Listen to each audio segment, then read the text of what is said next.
Hey, everybody. How are you all today? I hope you're having the best day ever. And I am Julie Murphy, and I am here to help you awaken your wealth. And how we do that is we address things going on in your relationships, in your health, in your spirit, and in your work life, because that all results in the money that you actually then attract, hold, and sustain in your lifetime. Because I'm the money girl, but Rita here is the expert on relationships. Rita, tell everyone about yourself. I'm Rita Hickman. I'm a women's narcissist recovery coach. I've been doing it for about 14 years. And I help women break the addiction, the physical addiction that they have to toxic, dramatic, narcissistic relationships so that they can actually have healthy relationships with people, put the past in the past and start being the mature, vibrant, sexy woman that you really are. And it's time to claim that. It's time to claim that and walk Claim into the your world. queen. Claim your Woo-hoo! queen. Exactly. Stop being a princess and start becoming a queen. Hell yeah. I am so ready for that for all the women around the world, because you know what? We need to own the piece of us that is female. And I just spoke in front of 500 financial planners across the country. And what I really wanted to get through to all of them is that they need to let their own personal freak flags fly and bring out their divine feminine energy in finance, because the world needs it now. Because all the masculine energy behind finance has created all this fiscal dysfunction, because it went way too far to the other end. No different than if it's too much feminine, it'll go too far to the other end. We need to find that balance in between. And unless us females decide to step into our greatness, that is never going to happen. Right. Right. And I heard you talking this morning on your other Facebook Live, and you were talking about trauma bonds. And what I've been witnessing recently with many women in my world, and I would also argue that it's men who are very heart-based that are awakening up right now as well. That there it's is the suppressed feminine energy. Yes. And there is this component here that we have had a trauma bond, i.e., or addiction with someone who is a narcissist, or someone who is, meaning that it just dominates your world and you can't seem to stop repeating the cycle and getting hooked and getting in. And I know I actually fell into that this week, and I didn't let it last very long, but I was just like going, no, this is the stuff I'm walking away from. I am not doing this anymore. And I shifted it really quick because I was able to recognize it. But I think we really need to talk about these trauma bonds, because, you know, the gentleman that I'm dating right now kept saying, you know, I think you're addicted to it. And then when I heard you say that word this morning, I was like oh yeah, I've heard that one before. So tell people about what is a trauma bond in relationship. Well, let's start with the word trauma. Trauma is something that's unexpected, that you felt helpless around, and that you didn't have a chance to process through. And that could be billions of things. I mean, I've been lately having flashbacks as I get of me younger and younger. Things like, you know, I had a number of babysitters growing up. My mom worked, and I had flashbacks of how, you know, they were all watching porn and smoking dope, you know, and here I am, you know, 1, 2 years old, clearly not conscious of it, but having these. But yet you are. Yes, but yet I am. And we're always tape recording. Yep. Having these experiences, which you can only process through once you get all of the other stuff out of the way. So true. You can't, you keep going deeper and deeper to deeper levels. But the beautiful thing about it, because I know a lot of women feel like they've been in therapy for all of their lives. Oh my God, I started therapy when I was 14, or I should have started therapy, or I've been to energy healers, and I've been to shaman, and I've been to all of these things. Women have been trying to heal themselves all their lives, but they haven't been able to heal the deepest wounds that they carry, the wounds that happened when they were the youngest. And these actually are kind of the foundation of the trauma bond. You know, I came up with an understanding by watching all that porn at 1 or 2 years old, helpless, out of control, nobody to talk about it. I created a vision about what sex and sexuality looked like, that it was about abuse, and it was about submission, and it was about women not respecting themselves. And so that set me up perfectly then, of course, for bad sexual experiences throughout my life. You know, things where I felt abused, I felt as if I was being manipulated and I couldn't stand up for myself. These are some of the things which are the basis of the trauma bonds that we have as adults, because it's really not the bond per se that we have with our current relationship. It's about the unhealed wounds that we're still carrying from things that we don't even remember. Yeah, you know what? It's so true because, I just had, I talk all about that, as I unpacked my traumas from my childhood, that I was sexually molested by a Catholic priest who was a family friend who was at all of our family parties.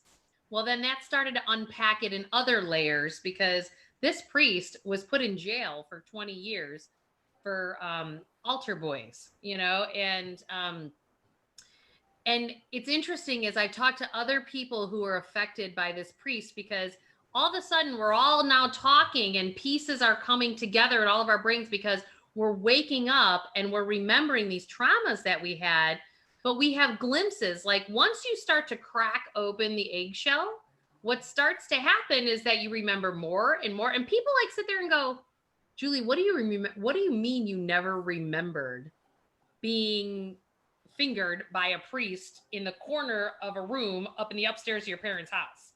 And it's like, I didn't remember that. But then all of a sudden everything makes sense going, oh, I had surgery when I was 8 years old because my whole bladder meridian was blocked up with, bacteria. And like everything then started to make sense going, oh. And then it started to unpack for other people because I was talking about it and sharing my experience because it was part of my healing process over the last couple of years. That then turned around. I had someone else who was close to me say, I just remember this guy with freckles who was a kid who I just wound up with all this white stuff all over my stomach. And I was like 2-3 years old. And you're like sitting here going, oh God, really? Turns out that this was, as this is all unfolded, didn't remember, didn't anything. All of a sudden, one of my brothers says, wasn't that you're describing that kid Rich that used to hang out with the priest because he was an orphan and he lived at the rectory with the priest. So God only knows what was happening to this little kid Rich, who then turned around and did this to this other 2-year-old. Like the way that this spirals out and then creates these trauma bonds that, and not everybody's trauma bond is that extreme, and I get that, but I think it's more common than anybody ever knows or talks about. Yes. It is so common, and the number of women I work with and the stories that I hear, it just floors me. It takes the stuff that from my past and I go, oh no, that was Candyland. The stuff that they went through. What? Right. And here they are living fairly productive, successful lives as adults, but still being hijacked and controlled by those bonds that have seeds in those original traumas that many women don't remember or haven't remembered yet, or don't remember until they're in their 40s, 50s, 60s, or when something else happens. Well, and we don't realize how that became part of the basis of every relationship that we had moving forward. Yep. That is where I think the trauma bond really gets its glue, in my opinion. Mm-hmm. So I want to talk a little bit about the bond part. Now we've talked about trauma. I want to talk about the bond. Now, in the past, we always looked at as emotions as something that was, oh, it's emotional. Oh, you're too emotional. Oh, emotions don't really exist. You're having emotion, you're making it up. You're making up how you feel. You're just, you're just over dramatizing. You're oversensitive. That's not really happening to you. Right. And maybe on the outside, it isn't happening to you. Maybe on the outside, you aren't upstairs in a bedroom again, but on the inside, you are. Because when that trauma happened, it put a marker in your brain, like a bookmarker, until you were old enough and mature enough and safe enough to go back and look at it. Right. And it took all of those emotions and all of those fears. I mean, these people don't think about what a little girl who's 2 or 3, you know, or a little girl who's 5 or 6 or 7, when those things are happening to them, not nobody, but most people don't even think about what it's like for the little girl. The frozenness, the disassociation, the Right. pretending that nothing is happening, everyone telling them that they're crazy, but they know that something's wrong and they don't dare tell anyone because it's not safe, because Right. they're frightened of what could happen. Maybe they'll be tossed out onto the street. Irrational, but this is what kids think. It's What very little girls interesting think. because my son just said to me the other day, "No, mommy, I'm not talking to you about any of this stuff that happened with me, but because you're going to be mad at me." And I said to him, I go, "Well, if mommy promises not to be mad, is there something you'd like to say to me?" He goes, "Yes." And I go, "Okay, I promise not to be mad." And he goes, and he just unpacked every part of his trauma to me that occurred to him. And that was beautiful because I gave him the platform to be able to be heard. And I think as an adult, like whether or not you believe them or not believe them, it's about actually just holding space, holding a safe space for them to verbalize whatever's reality for them. No matter how significant or insignificant you think their little trauma is at 4, 5, 6 years old. Right, because as adults, we minimize what happens to children because we don't want to be bothered by it, or it's too scary, or we don't want to think that that could happen, or what does it mean about Right. us as a parent, you know, that we let this happen to us. And kids know that. And so these secrets end up, which are physical. Right. So a thought is a physically measured brainwave pattern. You know that when people put the sensors on your head, they can measure Right. your thoughts. It's a physical thing. The stress chemicals of frozen in place when your body is trying to run or fight or hide. So you've got this explosion of need of adrenaline, of cortisol to protect yourself. But the safest thing for you to do is to stand there and take it, because you can't draw attention to it and you can't fight back, because you might end up homeless. You might end up thrown out in the street.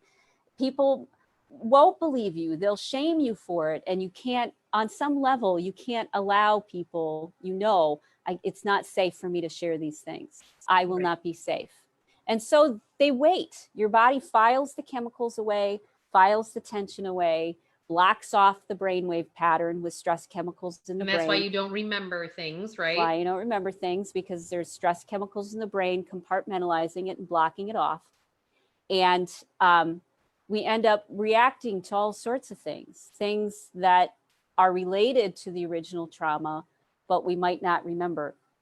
So you have the physical brainwave patterns, which are stored in your brain in its own little compartment on a shelf. You've got the chemicals of the sheer terror that a little girl would feel being cornered in any way, or thinking they might be cornered in some way by someone who's way bigger than them, who has way more power than they do, way more authority. So those chemicals of adrenaline and cortisol, they end up being stored somewhere in a hip or a back or a knee or your gut. Right. And the nervous system pattern, the tension that you felt has to be stored somewhere too. It's like kinetic energy. When you walk in your socks across the carpet, it builds up that electrical charge. Right. And you need to get rid of it in some way. You get an electric shock by touching something. So you still have that electrical charge built up in you. And when you think about it, when you think you're constantly reliving that trauma over decades, of course you're going to feel crazy. Sure. Right. Of course you're going to feel like you want to jump out of your skin and like you have no control. And a toxic person who's looking to protect themselves, like a pedophile or someone who hurts women or children, or emotional abuse or rageaholic or alcoholism or drug addiction or, all sorts of things where people are not in their right minds when they're in the place of their own survival. They lose their ethics and morals, and they will find the things that will remind you of your trauma, even if you don't remember it, over and over and over and over. And you live like the Truman Show. Can I ask a question? Yeah. So does someone become narcissist or like with borderline personality disorder because of their own traumas that they experienced, or is it something that they're born with, or both? Okay, so everyone has a touch of narcissism. The narcissism basically comes from if it's me or you, I'm the one who's going to make it off this, off this mountain. You just have to be faster than the person, that's running away from the bear. You just have to be faster than the person that you're with. Suddenly, when we're in these positions of fight or flight, it's normal and human to want to throw everybody else to the wolves. You're like, you know what? There you go. Women will leave their children. Wives will leave their spouses. Will leave people on the side of the road. This is not who we want to be. This is our shadow self, let's say, our dysregulated self, the one that is so scared that they don't know what to do. Now, a lot of people, once they experience it, if they're okay with it, if they're okay with that feeling, then it dissipates. And then they go, yeah, I'm not going to leave them there. Yeah, I'm not, you come to your senses again. You stop being so crazy. Everybody has a touch of that. Now, the more trauma you have, or the more imbalances, physical imbalances and stress you have on your body, the higher your tendency to be in the place of I must survive at all costs. The more often you're going to be like that. And someone who is more narcissistic spends more time in that state of mind of I must survive at all costs. Right. And if it's you or me, I'm not the one who's going to be eaten by the wolf. It's just not going to happen. So it's a survival. Yeah, it's a survival skill. And like you just said, when you look at it that way, it's fair enough. When you're like, wow, that person is really, holy cow. You give them a little bit more understanding, a little more compassion. So the question was, are narcissists born or made, or both? Well, people who have high narcissistic tendencies not only have traumas in their life, but they also have some sort of physical imbalance which wasn't addressed. Now, the most common, honest to God, is ADD and ADHD. Ah, interesting. How many kids had ADD or ADHD? They couldn't function, they couldn't focus, they hid it. They pretended they didn't have it. They just struggled because they didn't want to end up in some learning disabled class with kids who had like huge disabilities or rage problems or whatever. So they took all of this tension, all this craziness they felt in their head. They tried to tell people, nobody listened. They tried to drug them with pharmaceuticals. They tried to drug them with pharmaceuticals. So here are these, and I remember this when I was teaching, because I used to teach kindergarten. I sat there thinking, these kids are not, no one's really addressing what's going on. Nobody's teaching them how to handle these emotions. And because of that, this is going to be a problem. It's like a disenfranchised part of our population is when kids are different from the norm, when they've got something that's a brain disorder or an emotional disorder. So of course, if you're walking into the world and you don't have control over your emotions and you're constantly exploding and you're overreacting to things and this is your norm and everybody's punishing you for it, you're gonna end up traumatized. You're gonna end up traumatized over and over and over and over and over and over for trying to get help and being yourself, because the adults around you don't understand what's going on, can't help you, don't know how to help you, don't even know to the extent of the problem that you have. So are narcissists born or made? They are born and then they are made. If they had gotten the correct help when they were young, these things wouldn't have happened. If they'd gotten the correct help when the traumas happened, it wouldn't be to the level of crazy that our society is in now. But both the underlying physical issue was ignored or no one knew how to deal with it. And then that layered on trauma. So it meant that someone's has all these bookmarks, thousands of bookmarks in their brain, And every time they turn around, oh, that picture's triggering me. Oh, that carpet's triggering me. Oh, that facial expression's triggering me. I was talking this morning about how the sound of a car pulling into a driveway would trigger me. The sound of footsteps on the floor above me that were a little heavier would trigger me. Crazy stuff that everybody's like, why are you yelling? Why are you having a panic attack? Why are you yelling? So we all have a touch of narcissism, and we can get more narcissistic.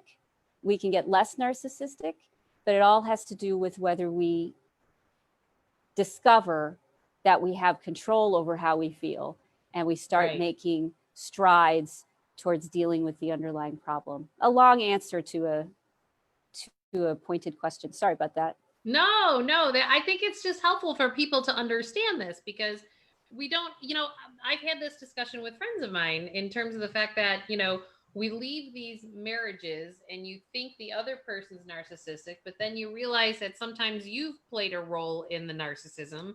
And then you question yourself going, are they the narcissist? Am I the narcissist? So it's good to hear, to actually know that we all have a little bit of it. The question is are you letting it control you or not control you? Are you getting out of your fight and flight mode, your survival mode, and shifting to a place of thriving? And even in the times that we're living in right now, like, you can see where it's acting out with people.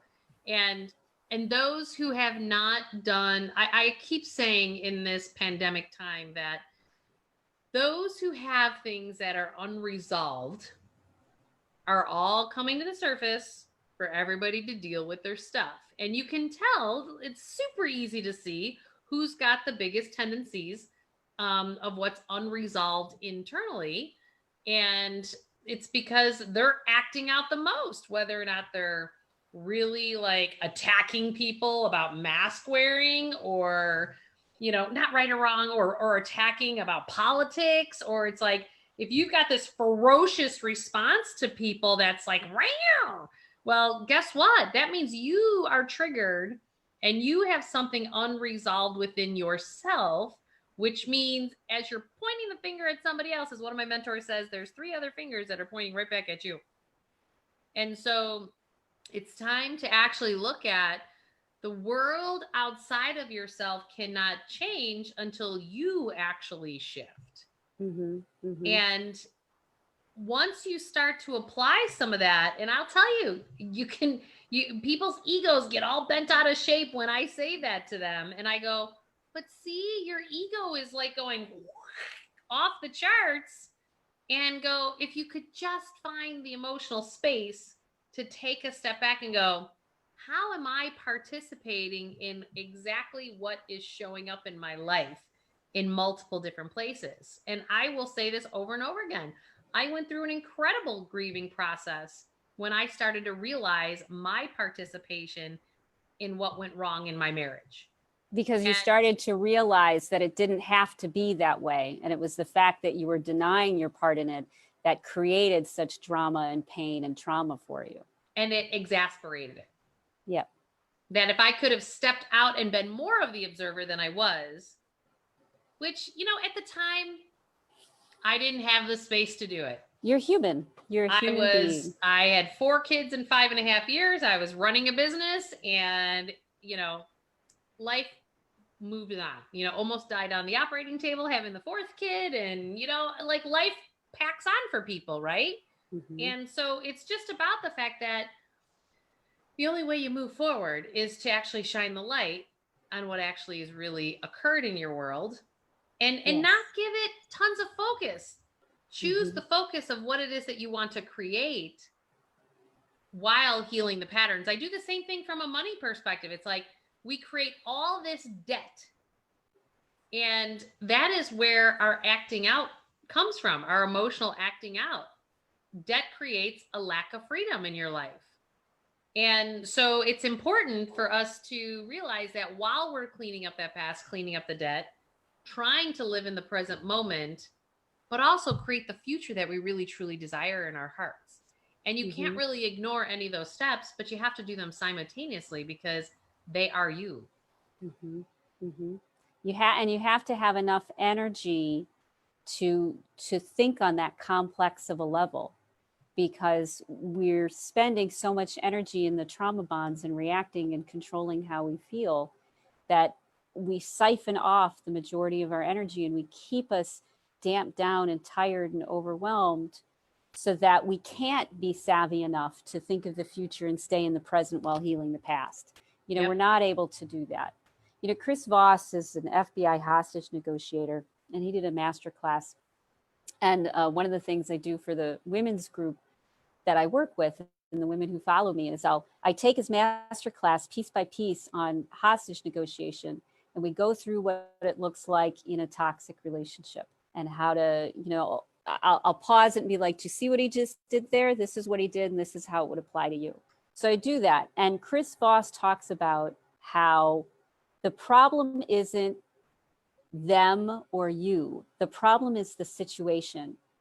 And you're both looking at it from different perspectives, from different sides of the situation.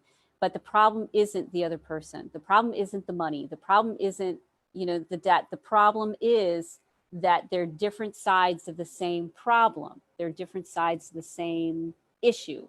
And we need to get above that, above ourselves, above the other person, above the you did this and no, you did this. You have to elevate yourself so you can realize we have to actually solve the problem that's here and not just keep pointing fingers, which means that we have to say, what's my responsibility in this? Totally. And then that is where the freedom is. Mm-hmm. Yes, that's what because we you're don't no longer recognize. being controlled. You're no longer being controlled by someone who's got all of their own issues, all of their own problems. Completely. Mm-hmm. And you get that freedom when it's no longer I'm a bad guy, you're a bad guy. When it's here's the situation, we've got someone who's had trauma and ADD and been misunderstood and an immature amygdala and poor coping skills in a relationship with someone who is caring and empathetic and has their own trauma that they want to deal with. Totally. That's the situation. And how do we rise above? So this morning I was giving women my favorite tools that you can use to start breaking free of the physical bond that trauma has on you, because it's not just imaginary like everybody thinks. It's not just mystical. It's chemical. It's neurological. It really is. I want people to hear that. We don't think that it is, but the releasing I've done in my physical body over the last few years has been incredible. And people are like, what have you done differently? What diet are you on? Blah, blah. I'm like, I actually released the chemicals in my body from all the trauma. And they're like, oh. I'm like, no, that's literally how I lost the weight. That's literally how you lost the weight. It's literally how I keep my figure, because I'm not in that cortisol cycle. Right.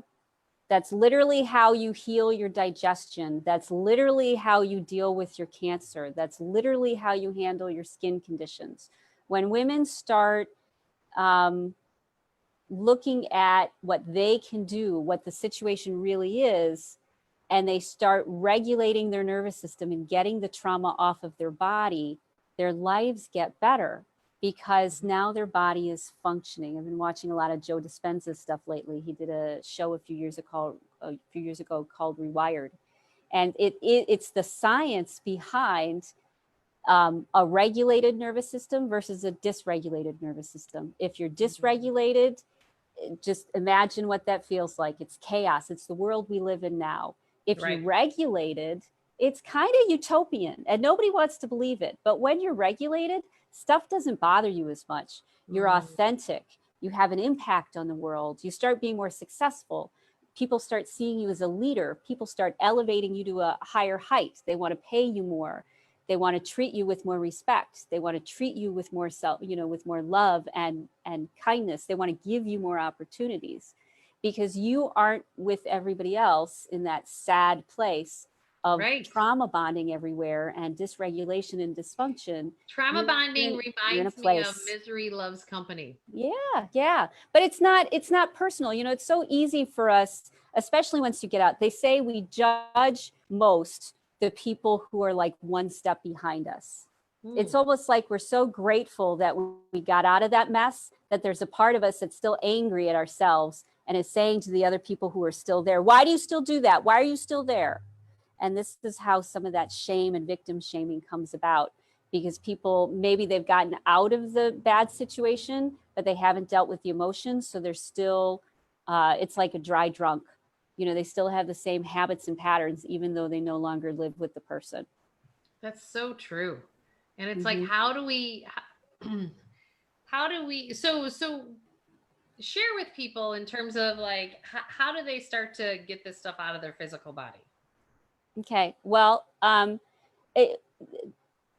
there's hundreds of thousands of ways to get this off your physical body. So the number one thing I want people to remember is that they find the ways that work best for them. And if you want to know if something works for you, as you always say, does it make you giggle? As I say, Right, exactly. Yeah, does it make you feel good? If it's something that legitimately makes you feel good, not happy ecstasy over the moon, like, oh, I just snagged a pair of shoes for 50% off. You know, no, that's another way of acting out. yes. I'm talking about after you go for a walk, you know, or after you do a sound meditation, or after you listen to really great music or go to a concert that you love, or after you talk to a good friend. Those are the things that regulate your nervous system. When you're dysregulated, your proteins are warped. It turns on the DNA that makes you sick, that maybe your DNA carries. Your brain doesn't function together, doesn't function coherently. It's all over the place. The brain doesn't hear the heart, doesn't hear the gut. Everybody's just in a total reactionary space, and your body gets sicker. When you're regulated, meaning like after you do a walk, or after you talk to your friend, or hug a tree, or go outside barefoot, what happens is the proteins are healthier. They turn off the DNA that makes you feel sick, because there's switches. You can turn DNA on and off. So that regulation turns off. It boosts your immune system. It starts to repair and heal any damage that's been done by living life. Right. When your nervous system is regulated, you start to thrive, and you create this field outside of yourself, because you actually give off measurable vibrations. Your brain does. That's why they can test it with the sensors. Your heart does. They can test that. You're actually giving off energy and receiving energy that's measurable. And the healthier you are and the more regulated you are, the wider your aura. I remember even when I was younger, because I'd been doing healing work for so long, I walked into a great little mystical shop in Las Vegas, because I was visiting Las Vegas, and I was like, I got to find a mystical shop, because I love mystical shops. They're fun. So I went, and there was this Oneida Native American who was a psychic there. And I walked in the door, you know, I said, well, I'd like, you know, to talk to you. And actually he ended up giving me a feather that to help me on my journey. But he says, when he walked in, as soon as I saw you, your aura went for miles, because my energy would go for miles because of what I was giving off, because of how much work I'd already done on myself. So when you're stuck in dysfunction, your aura is very small. You don't have a lot of energy, because it's made physical in your body. But when you relax and start to get regulated, and your brain and your heart work together, they like magnify, like a radio antenna, like a booster for the radio antenna. And suddenly your influence and your impact and your energy and you manifest and your opportunities, they all reach out. Start to increase. You become a brighter light in the world, and that's what brighter happens. Light. People who've done a lot of work, they practically glow like Jesus did, because they just give off this energy, because they've done so much work. I have friends where I go, you're Jesus. You're Jesus reincarnated. I just know it, because you can see it. They practically glow, because they've done so much good regulation work. So you can regulate in easy ways like that, or you can regulate with a few hacks that I like to use. I was just going to say, one of the things that, from a practical perspective, I always think sharing stories is how people can apply things in their life. So, you know, as I've been doing my work, you know, you can tell that your light becomes brighter, your vibration gets higher, however you want to call it. And anyone who's hung up on semantics, just remember it's all the same thing. Like I talked to my uber Catholic, family and friends, and I'm like going, you walk into a church and you see the statues with the gold circle around their heads. That's their aura. Like, Yes. but the spiritual universal people are all like, oh, it's different. I'm like, nah, it's all the same. It It's really all is. the same because it's physical. It's just, right. It's just illustrated differently. So again, Yeah. I want our egos to kind of move to the side going, okay, so your aura is your energetic field around your body. Yeah, which is generated by your brain and your heart and your gut talking to each other and in sync, like a symphony. This now, is where yoga helps like get you all in sync and aligned. Yes, exactly. And meditation and prayer. I always say prayer is talking to God and meditation is listening. Oh, that's a good way to say it. Yeah.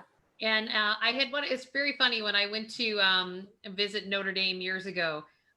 There was this Holy Cross brother who my ex-husband was really good friends with.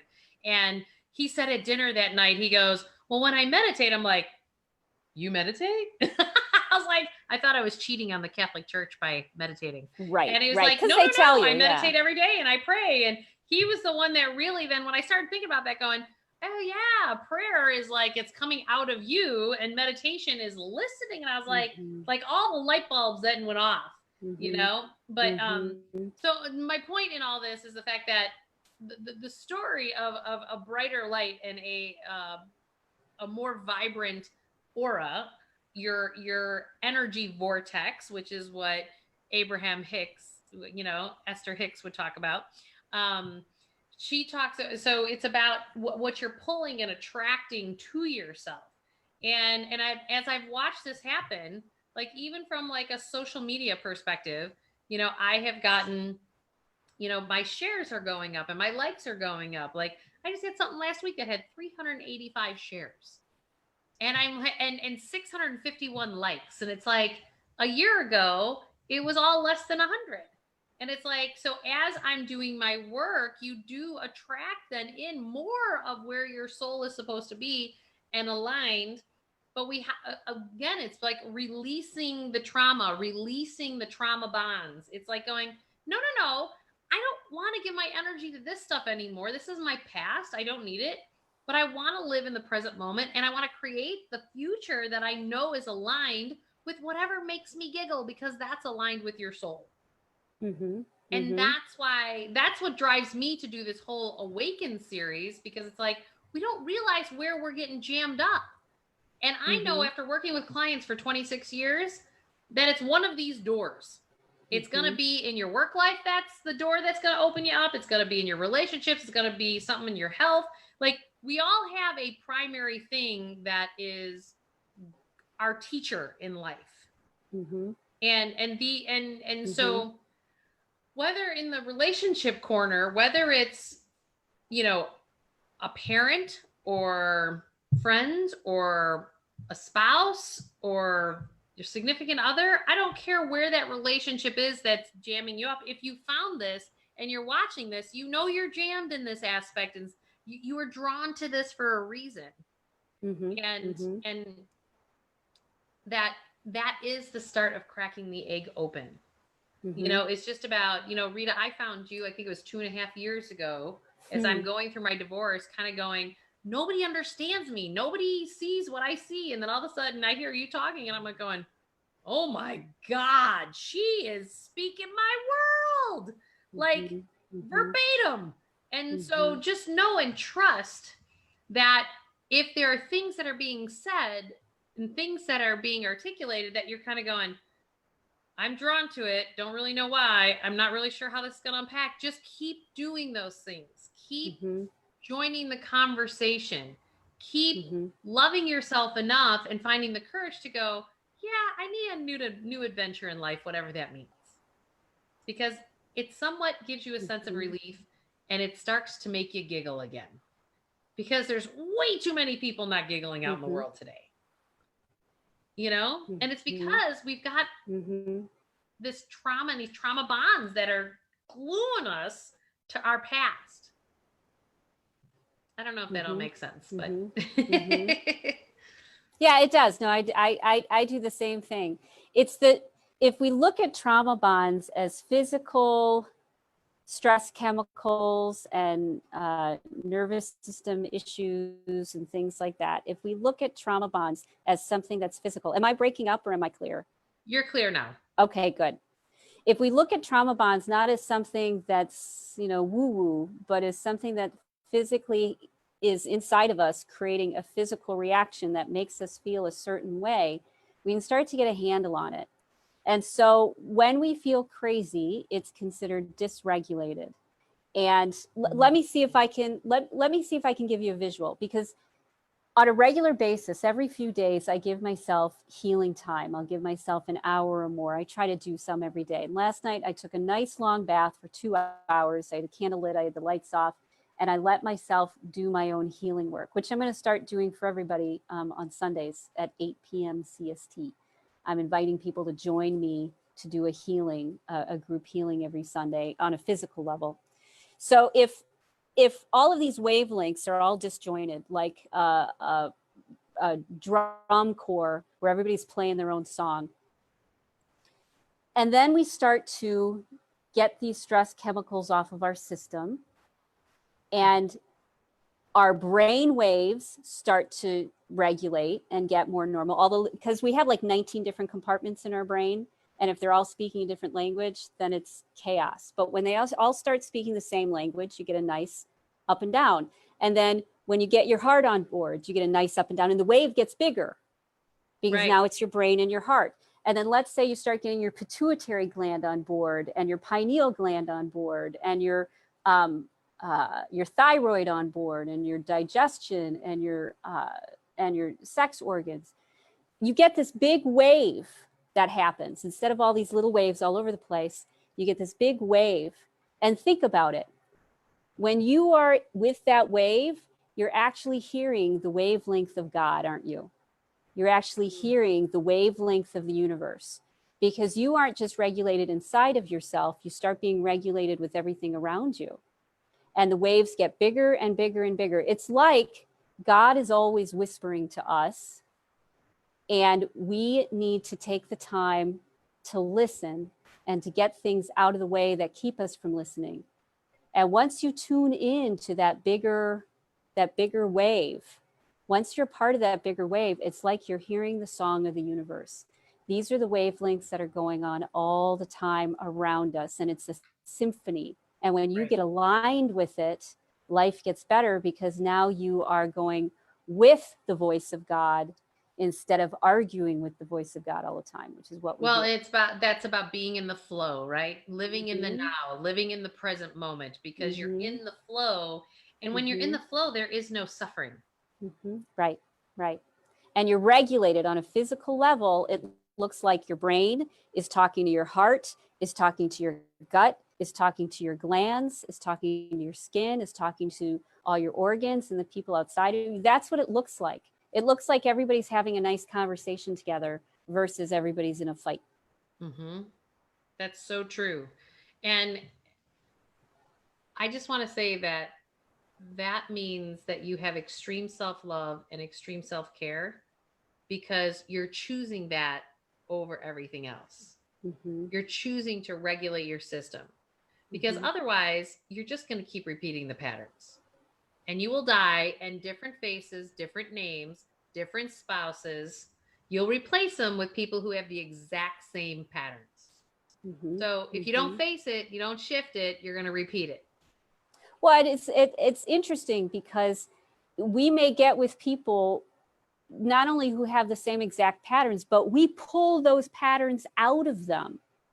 That's where we don't realize we create our lives. Yep. Like we literally, like you constantly keep telling me, going, Julie, you are not going to wind up in a relationship that's exactly like the last one that you had, because you are different and you are showing up differently.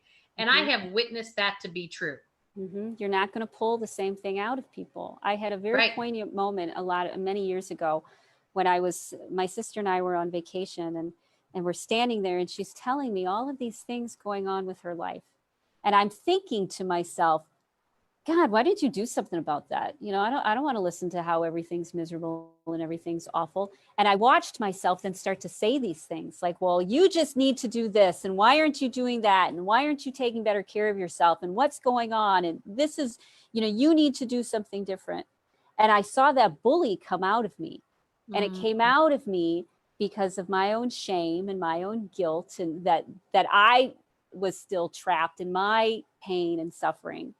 And I was looking at her and I started to become a bully. And I thought, oh, that pulled that out of me, because that's not who I like to be. So we pull things out of people by how we show up in the world. And if you're okay with it, if you're like, okay, I'm going to show up as a victim and it's going to bring your victimizer out, that's all right. Let's work through this. You know, then actually things get better. But if you show up and think, I'm not a victim, why are you victimizing me? You know, because you're pulling the bully out of them. Like, own whatever it is. Like, my 9-year-old is feisty as the day is long. And I'm like, you could definitely be that person in the world. You can be the bully, and guess what? You're going to get bullied back. You can be, you know, all that fire. I keep telling her, like, you are born with all this fire because you're supposed to do amazing things in this world, and you're going to ignite all kinds of stuff. But you can be the fire that burns the forest down, or you can be the fire that is the bright light for millions of people. Yes. You choose which fire you want to be. Yes. And either one is good, because crazy makers create change in the world. They shine a light on what's going on. They're willing, they've got the courage or the insanity to do the things that nobody else will do. And sometimes that's really important to break the mold. But it's about owning that's your freedom. Own it. Yep, own it. Own exactly who you are, and don't apologize for it. Like, I've taught her to say things like, you know, maybe this is not going to come out this way, but here's my intent, but it needs to be said. I need to say this. And she's finding her own way to do that, you know, and in her own sass. She's like, Mom, I'm just sassy. I'm like, well, then own every ounce of your sass. You're telling her, you're showing her and teaching her how to be authentic. And authenticity is being in harmony with the voice of God. Well, and I think this is part of the problem, is that we've all conformed and we've not been authentic. Correct. You know, I think back of the whole issue, like Joe Paterno years ago with Sandusky out on Penn State's campus. And all these people just conformed because it was like, okay, this is something that's happening, but we're going to just, and that wasn't just that. That was that generation. Like, the entire world did that at that time. It's like, oh, there it is. Oh yeah, we're just going to put that over there. And generations later, you know, you've got the third and fourth generations from all that now really building our worlds, right? And because they're in their 20s and their 40s and their 50s, like, they're in the working world right now. And the challenge is that we don't even know how to be authentic in the world, because no generations prior to us were almost rewarded or encouraged to be authentic. It was more like, don't be authentic, conform. Don't be authentic, conform. This is, and every time you conformed, it created or strengthened a trauma bond.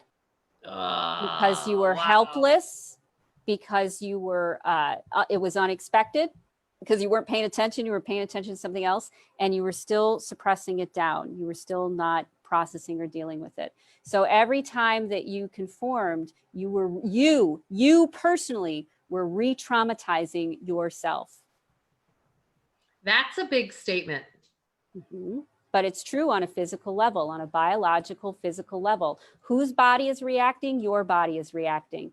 Do you have the ability to change that reaction? Yes, you do. Do you know you can? No, you were taught that you couldn't. Do you know how to? You were taught all the things that make you feel good were bad and wrong, and you should be ashamed of it. But when you put down those beliefs and you put down that shame, and you recognize, like you always say, what do I have control over? Well, you have control over your physical body, whether you know it or not. You do.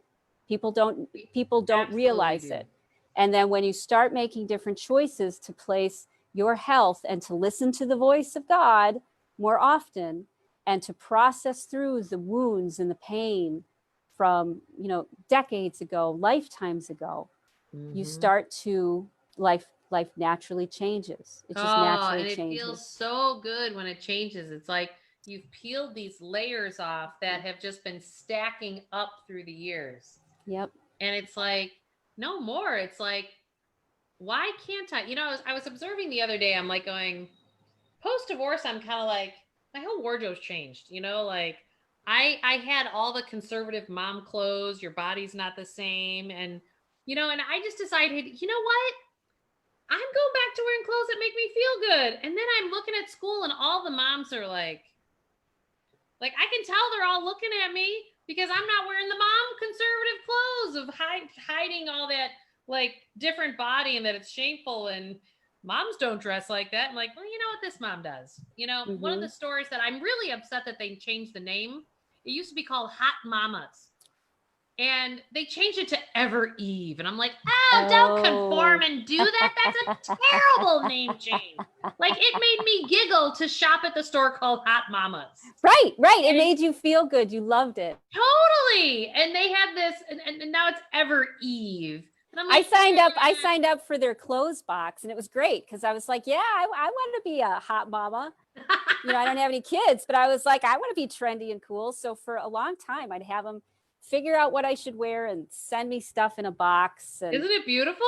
It was awesome. And that was actually the first step towards me taking off the flannels, taking off the clothes all that the stuff made that me we feel hide small. ourselves with. Right. The things that made us blend in so nobody would see us. The things that, you know, told everybody that we were tough and although everybody saw us all the time anyways, because we were the weird one wearing flannels and work boots, you know, when everybody else actually looked. We didn't realize that. You know, that was my first step. I said, you know what, I have to start dressing better, and I can't do it by myself because this is not how I think, and I don't have enough friends that, you know, are willing to take me shopping every day. And I don't want to go shopping. I don't like people. I don't want to go to the stores. I don't want to do it. And I was like, ooh, they'll send me cool clothes that'll make me look trendy and hot. That was my first step towards doing what we're talking about, regulating your nervous system by doing things that make you feel good. That's how you do it. You want to know how to regulate your nervous system? Get a box of clothes from Hot Mamas. Right. You know, you'll regulate your nervous system. Well, it's all, yeah. I mean, and there's so many other different examples of that, right? Like, I've had people tell me, like, how do you do it being like, you're very voluptuous and blah, blah. I'm like, this is what I got. So why not? You know, I'm sexy no matter what I look like. Yeah. And you just sit there and you go, okay, just own it. Make yourself giggle, because that opens up a door for something else to happen, you know? And it's just like, I remember the day that I realized going, oh, there are no stores for me to go to buy lingerie, but there's a lot of online I could buy lingerie. Yeah. You know, because all the stores that are physically out there aren't meant for girls my size. Right. Which is a shame, because the whole marketplace they're missing. Yeah, I'm envious. So, okay, I'm a body worker and I'm a very sensual human being. Hence why I got to being a body and energy worker, because I can feel everything around me. I can feel stuff. And so I love to be touched in a curious, caring, interested, exploratory way. And I only being 5'1" and like 114 pounds or whatever, I have a limited amount of surface area on my skin. And I would love to, at times, to have way more surface area, you know? So now it's like, you already did that part, you know, you need to go to the next part. I don't have enough parts for people to explore. So sometimes when you've got more, it's even more awesome, sensual. It's even more delicious and wonderful, because you're like, oh, get that spot too. Yes. And you go from being a princess to being a queen, someone who enjoys and that every is part of living. Oh, that's a perfect way to end today. Transform from the princess to the queen, or from the prince to the king. Yes, exactly. going to help you on your journey to do that next step, to go from prince or princess to the queen or king. That is your next right step. Yes, that is the next right step always. That's the voice of God. That's the voice of God that we're tuning into like a radio. That's what we're doing. That's beautiful. Beautiful, beautiful. So Rita, how does everyone get a hold of you if they need some help in awakening their relationships and getting this trauma out of their bodies? The easiest way is to go to the website I have right now, which is 𝑖nspireMassage.com. It's spelled exactly how it sounds. But soon it's going to transition over to 𝑟itaHickmanCoaching.com. And there you'll be able to find ways to contact me. You'll find links to Facebook, where I do live streams 5 days a week. So 5 days a week, Monday through Friday, I show up, you know, in whatever incarnation of myself is there at 8:15. And we talk heart to heart and soul to soul about what the right next step for you is. So you can either follow my live streams, you can see them on YouTube. If you type in my name, they'll pop up, or you can just go right to my website and just start reaching out. I always do 2 free calls with someone. If someone wants to work with me, before I agree that we're a good fit, we talk at least twice a week apart, so that at least a week apart, so people can get an idea. And then we decide whether you want to work with me or not. So don't be afraid to reach out or set up a call, because there's no weird obligation. You're going to get tools, you're going to get strategies. We're both figuring out whether I'm the right support for you. That's excellent. And I want to remind everybody to go to my website, juliemurphy.com, because in the next couple weeks, I will be giving away a free copy of my book, Awaken Your Wealth. And we've got all this coursework that's unlaunching to help us all really get to a state of what I call real wealth that's sustainable in all aspects of your life. And I look forward to seeing everybody next week on our Awaken Your Relationships at 9 o'clock Central next Thursday. And Sunday, 8 p.m. Central Standard Time, I will be starting doing on live stream and video call, where people can go through an hour-long healing process with me. How I do my healing process, and we'll intuit it together. And just imagine when you get all of those wavelengths in sync, putting those stress chemicals down, putting those veils and walls down. Let's just imagine the impact it has. There's already research of, you know, meditators years ago in New York, in Washington, D.C., bringing down the crime rate. This is the same sort of thing. It's about us tuning in, all tuning in to the voice of God. That's what we're doing. Yes. Beautiful. Well, thank you, Rita. I appreciate your time and your wisdom to help heal us all at large. Beautiful. Yep, thanks for sharing. Thanks, everybody. See you next week. Bye.